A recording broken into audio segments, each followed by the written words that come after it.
Hola a todos y todas, principalmente a los seguidores de No Me Pregunten Más. Aquí estamos en la escalera de la niñez, una escalera que se creó para celebrar la promulgación de la ley de entrevistas videograbadas.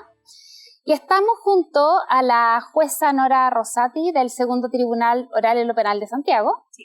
Y ella ha sido una de las promotoras y principales impulsoras de que esta ley salga, primero en la tramitación en el Congreso y ahora trabajando full en la implementación. Cuando se promulgó la ley, cuando estábamos acá en la ceremonia de inauguración, ¿alguna vez te imaginaste cómo iba a ser la coordinación con las instituciones? No, creo que ese fue un momento muy emocionante para todos, pero fue como un respiro después de que logras salir del agua, porque creo que la tramitación de la ley fue muy intensa y angustiosa para todos. Creo que fue de mucho trabajo interinstitucional, de acuerdos, de equipo, de trabajarla, de tratar de transmitir lo que pretendíamos a la Cámara de Diputados y al Senado. Por lo tanto, ese día que estábamos todos aquí, que a mí y a la Pati Muñoz nos corrían las lágrimas, ese día fue un día como de pausa y de celebración y decir, Dios, ¡buah! Ahí está, después de tantos años. Pero creo que sabíamos que se nos venía, que esto era como celebrar un triunfo, pero un minutito nomás, porque no sabes lo difícil que es la etapa que viene, digamos. Entonces, eso lo conversábamos entre nosotros, con la Pati, con Diego, con Mauro Sobino, era un poco decir, mira, ¿sabes qué? Súper bien, sacamos esto, pero ahora este monstruo hay que hacerlo real, hay que construir como sobre una mesa vacía algo totalmente nuevo. Entonces, claro, estaba la sensación de que tan o más difícil iba a ser la implementación, y en eso estamos. Sí, bueno, todas las de Mauro Sabino, la Pati Muñoz, Diego Izquierdo, todos participaron en la tramitación, en el Congreso, y siempre se habló que este cambio iba a ser muy parecido al que fue la reforma, el cambio que hubo con la reforma procesal penal. ¿Tú opinas lo mismo? O sea, esa frase la empecé a decir yo hace harto tiempo atrás. Yo dije que este cambio era tan o más brutal que el Código Procesal Penal, porque en el fondo, cuando vino la idea de cambiar el sistema procesal penal, estábamos todos con la sensación de que no era tan necesario, que la cuestión daba para más, que por qué estas ideas tan extrañas de afuera, que por qué cambiar. Los jueces, de hecho, estábamos muy reticentes. Yo era funcionaria y siento que también al principio estaba muy reticente.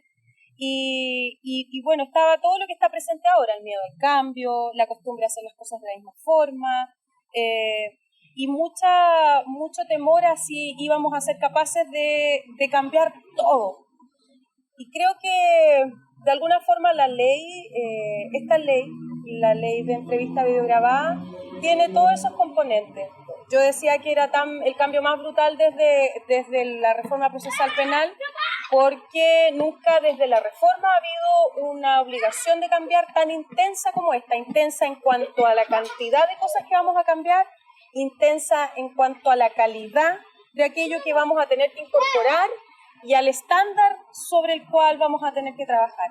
Y la reforma fue lo mismo. Creo que de alguna manera, ahora si uno mira hacia atrás, uno dice, Dios mío, ¿cómo pudimos haberlo hecho de una forma tan distinta antes y haber sentido que nos podíamos seguir conformando con eso?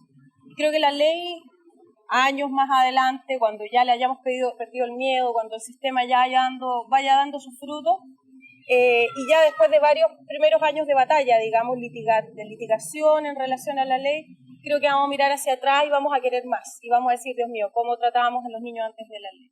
Y eso mismo que habla de los niños, tú has estado en muchos juicios con niños. Sí. Y es por eso que cada vez que haces entrevistas o que hablas con las mismas instituciones, con los mismos operadores, le pones pasión, le pones amor. ¿De dónde sale eso? Yo creo que sale de lo que tú dices, sale de haber llegado dentro de mi carrera a un tribunal que yo creo que es el de mayor número de ingresos de delitos sexuales con menores de edad a nivel nacional. Estoy en un tribunal en donde a todos los jueces les es muy sensible el tema. Fuimos el tribunal piloto de las salas especiales en el año 2012. trabajamos con mucho ahínco todos los jueces del tribunal en sacar adelante el piloto, en arriesgarnos, porque la verdad que fuimos amedrentados, amenazados, incomprendidos. Y yo creo que en el fondo el haber dado ese paso y habernos atrevido y haber probado la forma que ahora adquirió la ley, de hecho, la hizo suya y la llama intermediación, nos envalentonó. Pero yo creo que eso nace de estar todos los días, a veces 2, 3 veces al día, viendo juicios con menores de edad, con delitos sexuales, ver lo que les produce y ver también la tremenda diferencia que se generó entre abordarlos dentro del proyecto Sala Especial, con un protocolo distinto, trabajar con Carolina Puyol como psicóloga asesorándonos, y ver cómo siguen siendo tratados en otros tribunales donde todavía, como no está vigente la ley, no hay cambio, y todavía no hacen suyo el protocolo por miedo, por diferentes cosas, y los siguen llevando a las salas de audiencia, los siguen interrogando como si fuera un adulto, y siguen ellos siendo injustamente indiferenciados. Y en ese sentido creo que es lo que uno ve todos los días, y mientras más lo ve, más fuerza agarra la necesidad de avanzar, porque y un poco nos va a pasar con la ley, ¿no? Ahora el 3 de octubre trabajamos con la primera etapa, pero nos duele el alma que la segunda tenga que esperar y la tercera tenga que esperar. Claro. Por eso de alguna forma ahora cuando capacitamos a los jueces, capacitamos a todos los de las instituciones, empujamos que a partir del 3 de octubre los cambios tienen que empezar a notarse, seamos de la etapa que seamos, los cambios tienen que empezar. Y si tú, porque la idea también de la campaña No Me Pregunten Más es explicarle a la comunidad cómo va a ser este proceso. En palabras simples, para explicarle a los papás, a las mamás, a los cuidadores, a los profesores, incluso a las personas de salud que van a recibir a un niño. Porque primero hablamos de la develación, que es cuando el niño cuenta lo que le pasó, o cuando un adulto se da cuenta que algo le pasó a un niño, y después viene la etapa de denuncia, de investigación, y después la etapa de juicio. ¿Nos podrías explicar cada una de esas etapas? Lo que pasa es que cuando tú hablas de la develación, hablas de un momento como muy íntimo, muy, sea a nivel familiar, a nivel de colegio, pero es al nivel como de la comunidad o del grupo en el que pertenece el niño en general, o de su entorno, si se pudiera decir. Cuando hablamos de proceso, hablamos desde la denuncia en adelante. Y en palabras simples, lo que hace la ley es dejar de intervenir tanto al niño y además, al momento de que el niño toma contacto con el sistema, subir la calidad de la manera en que lo vamos a hacer. ¿Cómo hace la ley esas dos cosas? Siempre para protegerlo y para luchar contra la victimización secundaria que le generamos actualmente a los niños. Primero, que un niño que le pasa algo y devela en su casa o en el entorno familiar, ahora los padres ya no pueden, ya no necesitan pensar cuántas veces su hijo va a ser interrogado una y otra vez sobre lo que le pasó, porque la ley a lo que propende es que en el fondo el niño lo pueda contar como él quiera, todo lo que tenga adentro, una sola vez durante la investigación, ojalá en la época más cercana a la denuncia, y no solo va en el número de veces, sino que además en la forma en que lo vamos a hacer, porque el niño va a contar su relato frente a un profesional experto y en una sala particular, y eso se va a videograbar para no volver a molestarlo durante la investigación. Por lo tanto, el primer cambio importante es que al niño ya no le vamos a preguntar 6, 7, 8 veces por distintas personas en los lugares más increíbles y de las maneras peores posibles y a las horas más imposibles. Uno ve juicios donde a los niños los interrogaron en el servicio médico legal a las 3, 4 de la mañana, ya era la tercera o cuarta interrogación, etcétera, y uno lo sigue viendo hoy en día. Así que ese ya es un tremendo cambio. Y el segundo gran cambio, que es como más palpable por la gente, es que al momento de llegar a juicio el niño va a tener que volver, es verdad que va a tener que volver, por lo tanto no es una entrevista única, sino que tiene una entrevista para avanzar en la investigación, el niño se va a su casa y vuelve en el momento del juicio, un año después, un año y medio después, no lo sé, esperamos que también esos tiempos se acoten ahora.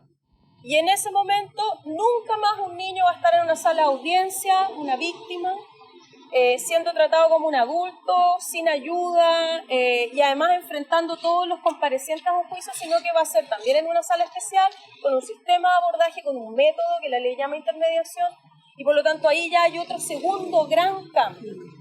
Otros cambios que trae la ley es que desde el primer momento de la denuncia, los jueces, los fiscal y todos los que son parte del sistema pueden tomar medidas de protección que son bastante particulares, algunas bastante fuertes, pero de alguna forma la ley da la posibilidad de que protejamos al niño de inmediato. Y, por cierto, a la hora de la denuncia también, como hay que cuidar que el niño no hable con todo el mundo a cada rato, sino que llegue a la entrevista investigativa lo más limpio posible, por decirlo de alguna forma, hay una restricción permanente en todo el sistema. Tú me hablabas de los doctores, de los peritos. Nadie va a poder preguntarle al niño nada en relación a los hechos y a la participación. Por lo tanto, la denuncia también va a ser distinta. Y ahora un niño puede ir solo a hacer una denuncia y quien lo recibe, aparte de segregarlo, de acompañarlo, de mantenerlo dividido y lejos de los ojos de la gente, además solo puede tomar nota y dejar constancia de aquello que le diga el niño voluntariamente. Por lo tanto, tampoco nos vamos a estar presionando. Entonces, claro, son hartos los cambios que la ley impone, pero son siempre con una mirada en el sentido de que el niño ya no se le sobreintervenga, tenga contacto solo 2 veces con el sistema, idealmente, y además que esos contactos sean de calidad, que sí sean en un lugar especial, con un método especial y por personas especializadas. Según entiendo, durante el juicio, si el adolescente, hablamos de alguien mayor de 14 años, puede optar por un intermediario o incluso por el juez para que lo entreviste. ¿Es así? Lo que pasa es que todas las víctimas están protegidas bajo un sistema de abordaje que llamamos intermediación y que implica que esas víctimas debiesen ser siempre acogidas para tomarle declaración en juicio y por lo tanto traspasarle las preguntas de las partes, etcétera, por un intermediario, que en el fondo es un entrevistador acreditado o un juez acreditado para hacer ese trabajo.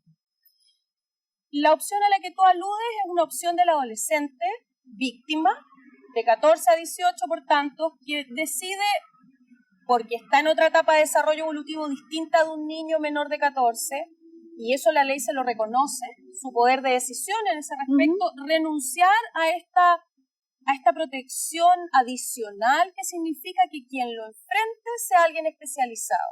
Perfecto. No renuncia a la sala, ni renuncia al método, porque de hecho, si la declaración la toma un juez acreditado o un juez presidente que no esté especializado, pero que sí esté capacitado, la forma en que se le va a abordar no va a cambiar.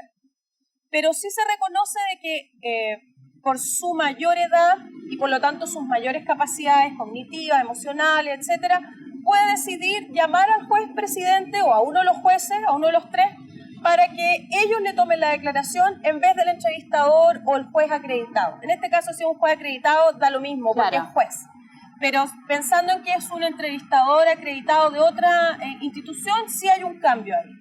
Entonces, lo que se hace siempre es que al inicio del abordaje del niño, en la etapa inicial, cuando se le explican las reglas, se le hace un encuadre de lo que se va a hacer, de cuáles son sus posibilidades de participar, cómo, etcétera, se le explica que tiene esa posibilidad y que si él quiere puede venir uno de los jueces a traspasarle las preguntas en vez del intermediario. Perfecto.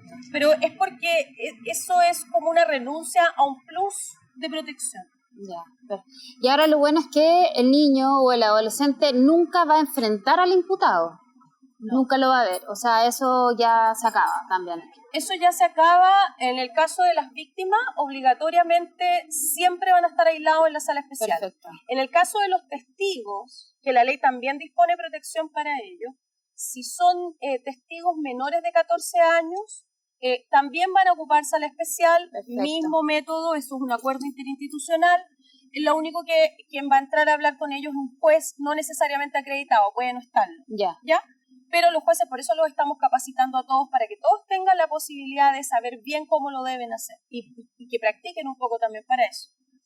Y la única diferencia ahí, te diría yo, es con el testigo adolescente, o sea, un testigo de 14 a 18, el tribunal puede estimar que es, digamos, razonable para él o apropiado para él este método que yo te digo, digamos, y te explico, o otro de menor, digamos, protección, o podría ser un biombo, y en ese caso sí estaría dentro de la sala de audiencia. Pero lo que estamos propendiendo todos, en el fondo, es que se considere el uso de la sala especial y del método como una medida de protección general para menores de edad.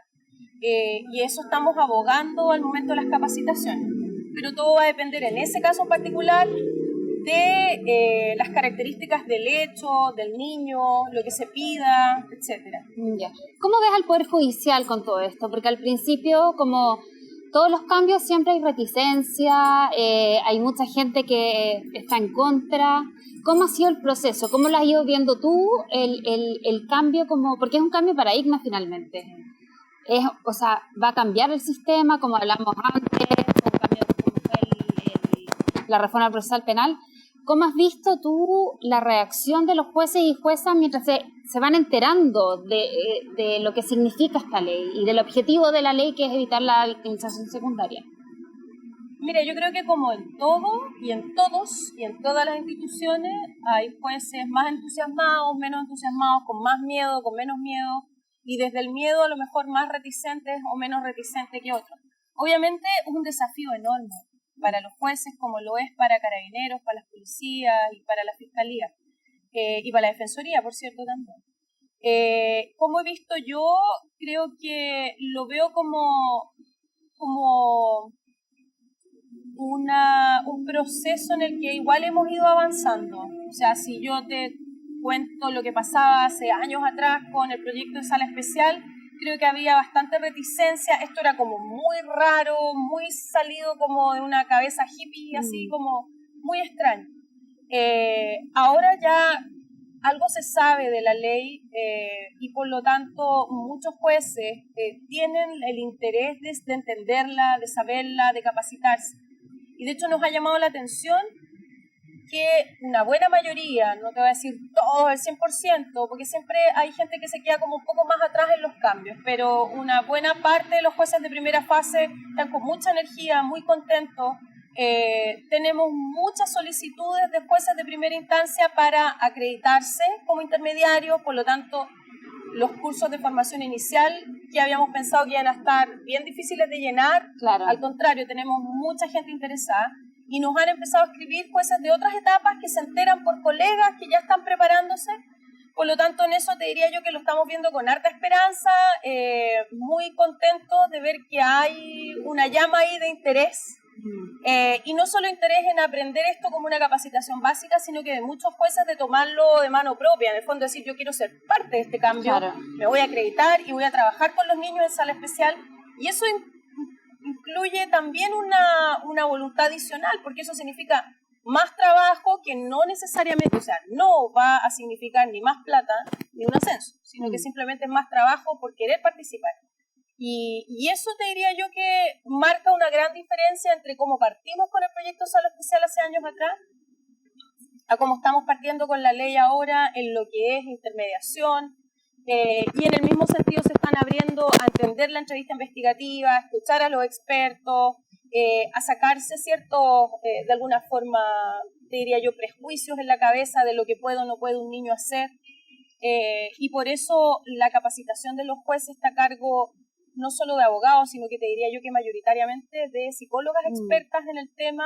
Y el entrenamiento también es compartido entre lo que puedo aportar yo y otros jueces monitores y lo que aporta la psicóloga entrenadora de jueces. Entonces, en ese sentido es como un cambio de switch súper fuerte, pero que ha sido bienvenido, te diría yo, en su gran mayoría. Siempre va a haber personas que están con más miedo, más reticentes, pero finalmente yo tengo el convencimiento que así como pasó con el proyecto Sala Especial, como está pasando con la ley, hay que empujar el carro con todos los que tengan ganas de empujar. Claro, obvio. La primera etapa es Arica, Parinacota, Tarapacá, Antofagasta, Maule, Aysén y Magallanes y la Antártica. Ustedes durante estos últimos meses han hecho jornadas de sensibilización, han ido a cada una de las regiones. ¿Cómo ha sido la recepción? O sea, tanto de la comunidad como de los mismos jueces. Ha sido súper buena, te diría yo. Hay lugares que uno los nota bastante más preparados que otros, porque hemos tenido jueces monitores o jueces que una vez que hacen el curso de capacitación llegan a sus regiones y empiezan a hacerle cursos a los funcionarios y a juntarse las mesas regionales. Hay otros que estaban un poquitito más dormidos, pero ahora yo creo que la adrenalina tiene a todo el mundo muy de pie y muy alerta. y hemos tenido muy buena acogida en Arica, en Iquique, en las jornadas de simulaciones interinstitucionales que hemos hecho. Ahí, perdona, cuentan con el apoyo también de Carabineros, de Ministerio del Interior, PDI. Todos juntos. Ahí lo bueno es que todas estas jornadas de simulación y como invasiones que hemos hecho en las regiones, que ya llevamos, como te decía, haberla hecho ya interinstitucionalmente en la ciudad de Arica, Iquique, Talca, la próxima semana Coyhaique y después vamos a Antofagasta y a Punta Arenas. Hemos tenido muy buenas reacciones. Como te digo, hay lugares en donde hay menos información, más malos entendidos, pero que es el momento de aclarar. Claro. Hemos tratado de también hacer de alguna forma una capacitación a los funcionarios, que eso lo teníamos nosotros el Poder Judicial pendiente, y he visto que colegas de la mesa técnica han hecho a sus propios funcionarios las coordinaciones, empoderar a las mesas regionales penales, a todas las redes regionales, porque hay muchas cosas que a nivel nacional en la mesa técnica hemos podido avisorar soluciones y ponerlas por escrito en los protocolos, pero ciertamente todas las soluciones propiamente tal van a tener como un cariz muy local. Entonces es bueno empoderarlos a ellos, de que cuando tengan problemas de coordinación los arreglen entre ellos, que cuando tengan alguna dificultad la levanten, pero siempre de una manera como propositiva. Y claramente nada de lo que podamos imaginar en la mesa técnica de MINJU interinstitucional va a superar lo que puede hacer cada etapa y cada región por sí misma. Claro. Porque ellos tienen códigos propios, se conocen, saben cómo trabajan, entonces a ellos mismos, a medida que hemos ido visitándolo, nos han ido levantando buenas ideas, soluciones para cosas que no habíamos pensado. Así que ha sido una muy buena experiencia el tratar de llegar con toda la información y la capacitación, pero ellos también devolvernos ciertas ideas y decir, no, no se compliquen con esto, porque miren, en realidad yo creo que aquí lo podríamos arreglar de tal forma. Entonces eso es ganancia para todos. Claro. Un feedback muy, muy bueno que se ha dado. Aquí hemos hablado mucho de la responsabilidad que tienen las instituciones, que tienen los operadores, pero también hay otra parte que es la responsabilidad que tienen los cuidadores de los niños, los padres. ¿Qué recomendación tú les darías a ellos? Quizás, obviamente, lo ideal sería evitar estos delitos, pero cuando el delito ya está, ¿qué recomendación les darías a ellos? Cuando el delito ya está, hay un factor común que uno ve en las causas, en los procesos, y que te hace la diferencia entre un niño que lo enfrenta de una mejor manera y aquel que lo enfrenta de peor manera. Y es el hecho de que sientan que son de alguna forma escuchados y apoyados. Y eso pasa primero por hacer oído de todo lo que quiera explicar. Uh-huh. Y segundo, ver de alguna manera que hay un cambio a partir de ese relato. Te diría que son los dos elementos que uno ve caso tras caso que distingue la manera en que el niño lo enfrenta. Y me refiero no solo a darle el espacio para que hable, y obviamente no sobreintervenirlo uno como padre, cosa que su relato quede lo más limpio posible, ¿no? Para que no se diga que uno lo sugestionó, lo empujó o le terminaba las frases, sino que le salga como a él le salga con sus propias palabras, sino que además el apoyarlo, el generar los cambios de tal forma que internamente y hacia afuera el niño o la niña entiendan que el paso que dio al develar tiene consecuencias. Tiene consecuencias no en el sentido de que ellos sean responsables de algo malo, sino que tiene consecuencias para ellos, de que valió haberlo dicho. Y el que valió haberlo dicho tiene que ver como, por ejemplo, el que si el atacante al que el niño denuncia en su develación es parte del grupo familiar, que eso sea tratado, sea visto, protejamos al niño y no hagamos careos, no lo enfrentemos, no busquemos indagar en el momento de manera tan cruda las cosas.